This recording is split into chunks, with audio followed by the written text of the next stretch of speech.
Okay, I know this looks kind of bad considering I haven't uploaded in like almost a week. It's basically going to be a week by the time I upload this. But my excuse is school. Anyways, I would like to thank Neptune once again for helping me with this part. And well, I made a poll, and it seems that you guys would like for me to just do things like one what if at a time all the way through. So well, let me just get done with a couple of my other what ifs first, and we'll start working with that schedule from now on. Also, Neptune is working on their own thing called What If Data Live and What If High School DxD View. So if you guys are interested in that, go check out their channel. It'll be in the link in the description. And oh yeah, they're also looking for like a co-writer and an editor. So if you're interested, DM them on Discord. Let's roll that intro. 何としてでも勝つ。何としてでも生きる。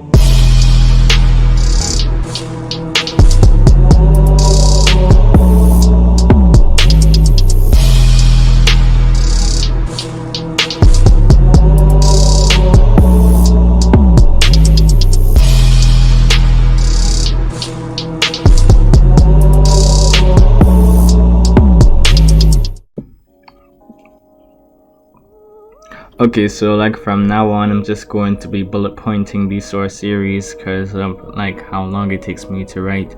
But yeah, let's get on with the video. So Novia and Irina would end up waking up in a strange room, some strange new environment. They would be confused as to where they were, since it looked like somebody's house, but they weren't exactly sure who it was. Their memories would come back to them quickly though. Once their memories had flooded back, they would realize that the whole religion had seemingly been a lie. They would struggle to comprehend the fact of the matter was, well, it was true. That's something that they just couldn't really comprehend at the time. They would struggle to believe it. Irina would especially reject this thought more than Zenobia. Zenobia would be deathly silent here. Irina would point out the fact that there was a strange mic around Zenobia's neck though, after she had been debating in her mind whether to believe Asia's words or not, especially with the fact Kokubio had also confirmed it. A former fallen angel leader, so it seemed kind of strange. She would point out the fact that there seemed to be something off with Zenobia, and Zenobia as well would end up mentioning the fact that, well, it was the same for Irina.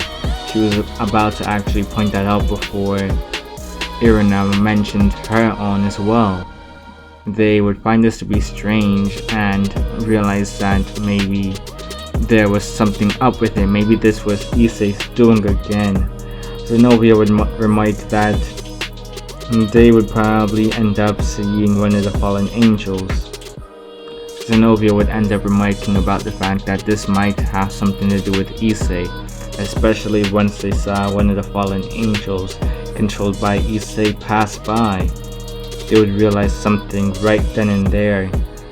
After they had fainted, Issei must have done something to them. The last thing they remembered after all was, well, the whole thing with Kokubio. And afterwards they had just fainted from absolute shock. But now they were in a completely different area with these mics around their necks. It seemed kind of suspicious.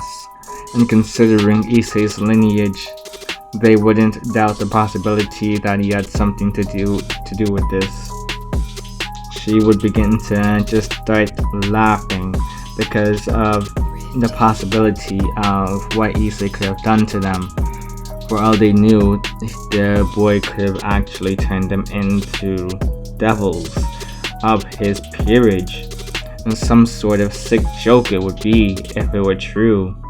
Zenobia would summon his sword in order to repent in the only way she saw fit.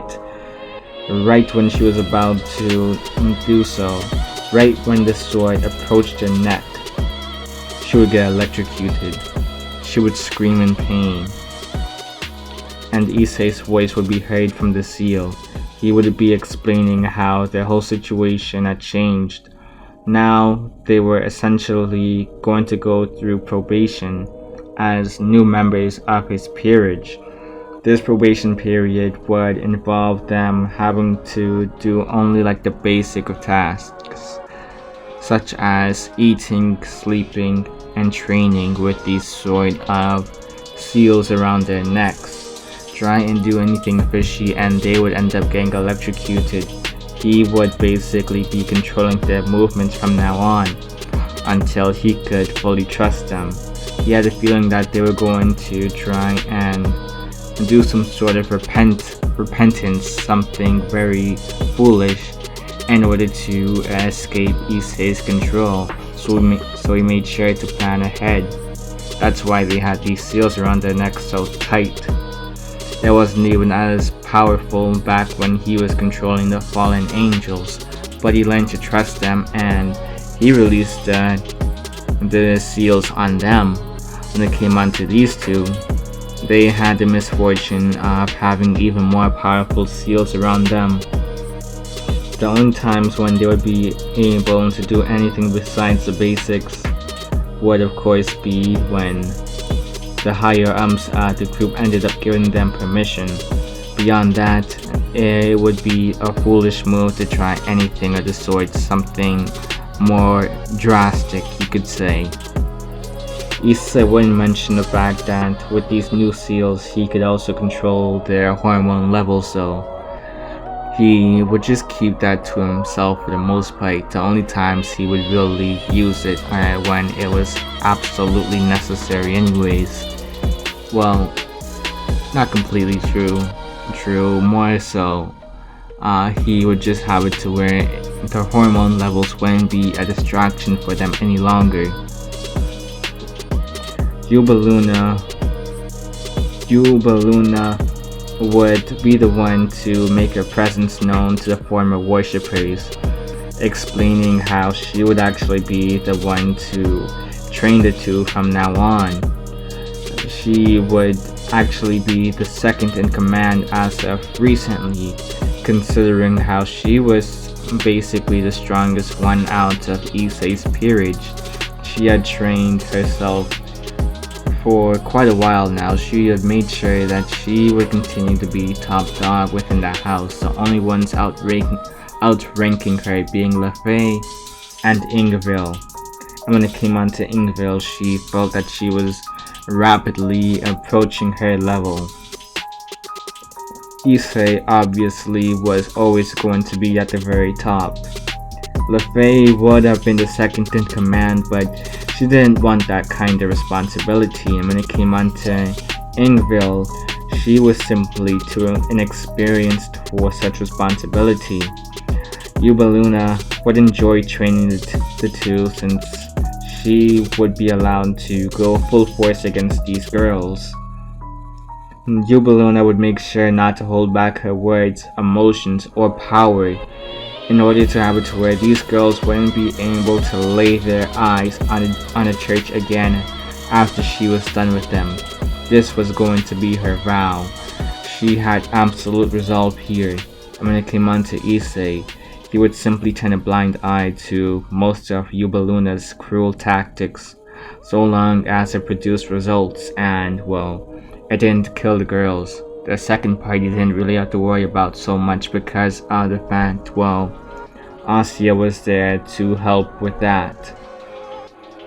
Yuba Luna would have even upgraded her magic during this time to where she could set off small explosions from within someone's body, rupturing their organs. She would use this against the girls whenever they were disobedient, and she would have Asya heal them afterwards. Rinse and repeat. It was cruel but effective. Issei would be too busy dealing with training Eni in the arts of combat and upgrading his boosted gear to the next level after he had realized just how far he had to go before he could be really worthy of bearing the name of Mephisto. He had learned this when he had met Lilith, and he had met, well, Valley. Yuba Luna would also use this time as training for himself. She would be perfecting a craft against these girls, using her magic in order to pinpoint different areas of the body to rupture using her explosion magic. And by the end of the month, Issei would have had a checkup on everyone at the house. He would find that Yuba Luna was starting to approach Annie's level of strength, and that the two newest recruits were showing signs of cracking. He liked this very much. He would see that Erina was slipping. She was attempting to keep on to her beliefs, but for some reason, she began to see the peerage in a new light. Zenobia would have completely converted by the end of the next month and turn against Erina thanks to Yuba Luna's influence. Yuba Luna would have ended up convincing Zenobia during this time that Erina seemed to be some sort of heretic, and that she needed to let it be known that Erina needed to change her behavior if she wanted to really find a good place within this house. She wouldn't be able to escape Issei's influence anytime soon, and with this mark around her neck, she wanted it to be released soon as well, if they wanted to have more freedom. By the time of the conference, Zenobia would have been almost completely finished with her development now, and she would have been learning sadism and absolute obedience to Issei during this time. Ingville would finally get to meet Seraphal by the time of the conference, while Yuba Luna would be granted full command of the house due to Issei recognizing her strength during this time. Issei's peerage would be at the meeting, and they would begin to see just how far the gap was in between themselves and the leaders of each faction. Just being around so many strong individuals made Issei begin to sweat, but he would try and keep a calm composure. Issei would see that Sir Zex was at the meeting too, in place of his sister. Lilith would be holding down the fort of the underworld, and she figured that the advisors that she had specifically chosen for this meeting would be good enough to hold the conference, especially with their strength levels. She made sure to get the best of the best advisors for this sort of occasion. If she were there, she felt that it would not go as smoothly. There was a possibility that the other faction leaders would be a bit too intimidated by her presence. After all, she was stronger than her own father Mephisto, and basically what ended up happening to their leader was the fact that their original one ended up dying because of exhaustion due to him being too weak in the faction war. When it came on to Mephisto, he did not have to worry. He was strong. He had been there since the very beginning. He did not have to worry about being weak. But he had calmed down over the years, over the centuries. He was still strong, but Lilith had surpassed him in strength. To know that was a terrifying thought in most of the faction leaders' minds. So that was why she ended up staying down in the underworld. Right when they were about to sign off on the deal, a female devil would appear in the middle of the conference. She would attempt to attack everyone while their guards were down. This devil would be revealed to be Katarina Leviathan, one of the descendants of the ancient devil. She would glare at Seraphal and question who Annie was, and he would reveal the fact that she was also a descendant of the ancient devils, specifically the Leviathans. Once Katarina heard the last name, she refused to believe it. She didn't really have much evidence when it came onto Ingville. As far as she was concerned, she was just lying in order to keep some sort of face, try and go on to Katarina's side. As far as she was concerned, she needed to die. She was just as fake as everybody else in this room, and when it came on to Issei, she would have recognized who he was. She would have recognized that he was Lilith's brother and Mephisto's son. She needed to get rid of him as soon as possible as well. He was a threat. Katarina felt as though Mephisto had betrayed them. She felt that Mephisto had betrayed her and all the rest of the ancient devils, and with Lilith, she never did anything to fix that sort of situation. She felt like an outcast in the devil society. She had allowed for the names and roles to be given away to random devils seemingly. Well, it was more so Mephisto was the one to do it, but it was the fact that she had let it stay. Lilith, the current ruler of the underworld, she allowed for these mongrels to stay in power for some reason, when it was her birthright. The fact that she was an ancient devil herself was really messed with Katarina, and even the fact that she helped to bear some of these ancient devils as well. These ancient devils were essentially her children, and yet she refused to give back power to her own children, her own grandchildren. What kind of madness was this? They were literally direct descendants of Lilith, technically. So it felt as though her own grandmother had betrayed them, cut her out of the will, you could say. Katarina would go in and attempt to attack everyone within the room. She would have a whole army of magicians to help the ancient devil descendant, and with several of the people distracted, they wouldn't even notice Rias appearing in the room as well. Issei would be slightly surprised to see Rias here. He would focus on what she was about to do. Rias would have her attention on Gasper though. Gasper would attempt to fight her. Rias would be surprised at Gasper's newfound strength and attempt to convince him to join her once again, but Gasper would snap at Rias though. He pointed out that she was selfish to the very end. Not only was she willing to kill her own husband just because she didn't like the dude, but she didn't even consider the consequences of her actions. Now look at her position now, and all of a sudden she wants to come back and get Gasper? Well, after he had become so strong under his current ruler's authority, it was only because of Issei that he was so strong. Rias had locked him up in a room inside of a box for who knows how long, playing some sort of video game, feeling so isolated, but Issei was the one to give him some sort of social life.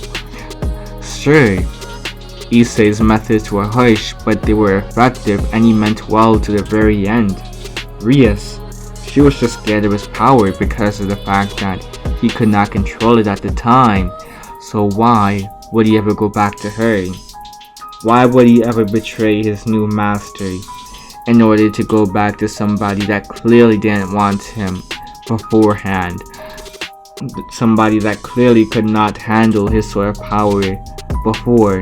Somebody that couldn't train him, somebody that couldn't nurture him. None of that. Why would he ever go back to such a place? So he would begin to attack Rias. He would overwhelm Rias while Issei would simply watch in amazement. He would summon the fallen angels in order to pin Rias down until after Katarina was taken care of. Right when they were about to kill Katarina though, Azazel ended up getting a message from Lilith. Lilith would request for Katarina's life to be spared here. She wanted to deal with her personally. Rias would be dealt with by Issei, seeing it as a bit of a waste to kill her now. Issei didn't really like Rias, to be honest, but he did find her to be useful in one aspect. She was a Gremory, and the Gremory family, at least this generation anyway, had the power of destruction on their side. It would be a nice power to pass on to the next generation, a direct descendants of Mephisto. Sure, he could probably end up taking, what do you call her? He probably could have taken, well, Rias Gremory's mother as well, but he felt that she was a bit too on the old side. Well, that and the fact that, well, she was technically married as well. She was married to a man. She was married and he didn't really want to get in between that. He didn't want to end up messing some sort of relationships up with this. At least when it came on to Rias, she was basically some sort of murderer. She was a murderer of the sorts by killing her husband right after their marriage. And she basically committed so many unlawful acts that nobody really cared about what he would do to her afterwards. She was given a death sentence, so if Issei decided to play with her before killing her, or if he decided to give her another sort of sentence, well, it was nobody's business. So he would inform Sir Zex of the fact that he was going to be taking Rias home with him. He was going to make sure she learned her lesson.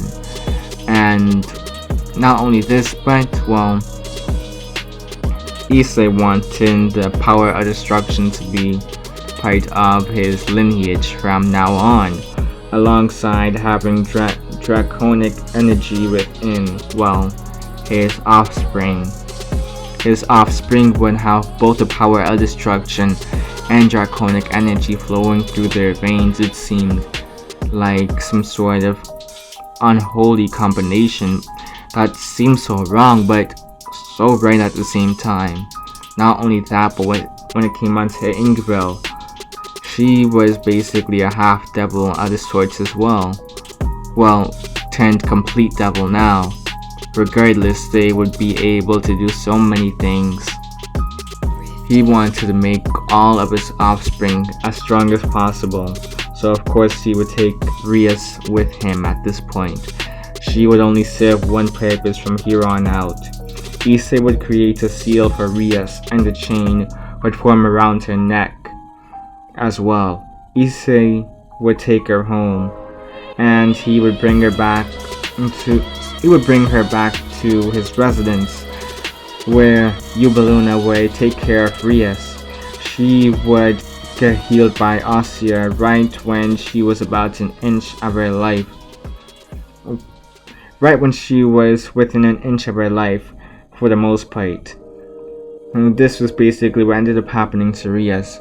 For the whole afternoon and evening, it would be a rinse and repeat of Yuba Luna basically rupturing her organs until Rias was barely capable of breathing, and Ossia, she would end up being the one to heal her afterwards. With all of this repetition, it would also be some sort of training method for the two other girls, the two peerage members of Issei's peerage. They would essentially be growing their magical power by doing this repetition. Issei would find it to be kinda smart. And this was basically their practice dummy now, and he would make sure to have his fun with her as well during the night, considering this seemed to be something Rias always seemed to want for some reason. As for Irina, throughout this time she would become shut-in, only doing the bare minimum at this point, such as training, eating, and sleeping, with no real life outside of that. Irina was originally making progress, but after the removal of her outlet in the form of Zenobia, she was seemingly progressing backwards. Yuba Luna would grow annoyed with all of this. Eventually, she would be forced to request the possibility of brainwashing the girl, since she hadn't been making as much progress as she had originally hoped, especially after all of this time. Issei would agree to this, and he would request that Irina be brought to him so he could handle it personally. 1 hour later, Irina would be in the brightest of spirits, acting like her original self for the most part, but there would have been a couple of changes. One of these changes being that she had become completely loyal to the children of Mephisto, and the second change would have ended up being that the girl had developed a bit of a taste for blood now. Zenobia would feel strange at first, knowing the fact they had to brainwash her partner in order to have her behave, but on the other hand, well, Irina was being stubborn, and she should have seen this coming from a long time ago, so she would have figured that she would get over it in time. The next concern would be the upcoming rating games anyway, so there would be a lot more training from there on out, and there would be a lot more enemies along the road, such as, well, yeah, you get the point. Anyways, that is basically all for this part, and to be honest, when it comes onto the Kratos for there, I'm not even too sure if I feel like doing it anymore. Like, I've tried coming up with different ways in order to do it, but for some reason quite a bit of them just fall flat in my opinion, and I don't want to just give Issei, well, Kratos his powers. Well, I'm lying. More so, I just don't know what to do here, because like, when it comes onto Kratos, I do want to make sure that I keep his personality right, but at the same time it's kind of hard to deal with it when it comes on to Issei and how he will end up getting involved in, well, in so many different events of High School DxD. At best, maybe I make Issei a descendant instead of being, well, Kratos himself. So if you guys are up for that, let me know in the comments below, and we can change it to be that instead. Anyways, it is your boy King Next out. Remember to like, well, if you like the video, hit the like button, of course. If you guys like this video, you guys should check out some more, and maybe hit the subscribe button and turn on the bell notification if you are really rocking with my content. And yeah, it is your boy King Next signing out. Peace.